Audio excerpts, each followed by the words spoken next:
In fact, I don't know if study is the right word, but I definitely did research.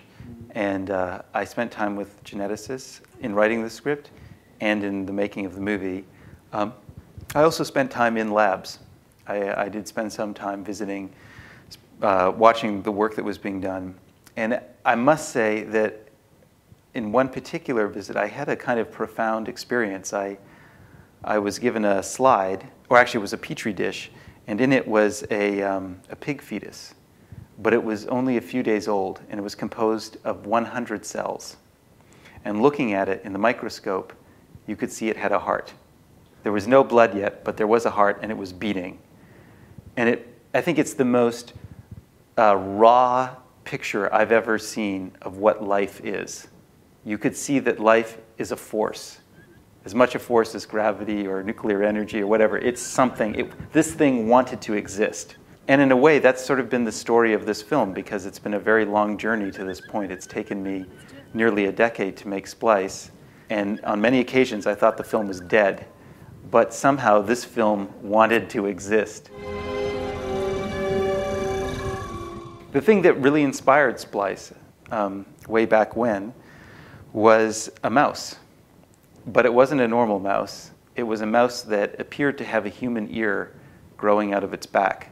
I don't know if you remember this, but it was a real experiment in which scientists implanted an armature inside a mouse and then grew cow cartilage cells over that armature. So the idea was they wanted to see if they could grow cartilage in human beings. But it was such a shocking image. It really looked like something that crawled out of a Salvador Dali painting. And I knew there was a story, a film in this. And so I think there is a very natural revulsion that we have when we see something like that. And I think that as human beings, we're extremely sensitive to what the human form is supposed to be. In designing Dren, the creature in the film, our prime directive was, let's make her real. Let's not make a monster movie. Let's make a creature that we believe can live and breathe in this world.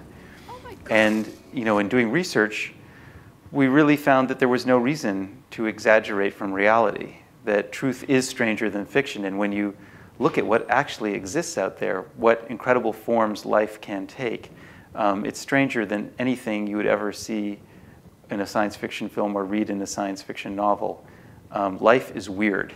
And all the things that are depicted in the film, while in some cases unlikely, are within the realm of possibility.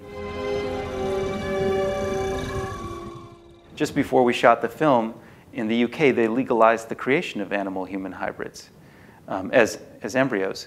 So fact caught up with my fiction. And really, in some ways, Splice is almost being eclipsed by the reality of genetic engineering and biotech research. I think that's where the film diverges from Mary Shelley and from Frankenstein. I think the film self-consciously is aware of that paradigm and pays homage to it, but at the same time wants to take it and push it into the 21st century and mutate it into something else. And a lot of that has to do with the sexual component of the story. And the story becomes much more about the monster that emerges within the humans rather than a monster emerging in the world. And in fact, we ultimately find a great deal of humanity within the monster itself.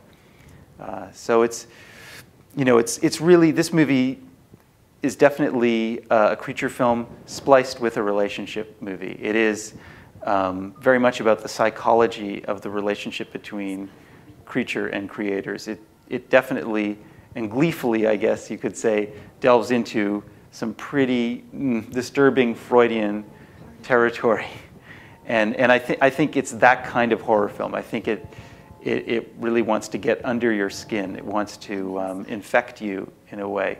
And I'm sure that is a source of your discomfort and probably, hopefully, the audience's discomfort in watching the movie, is that it goes to places that we might not be comfortable with.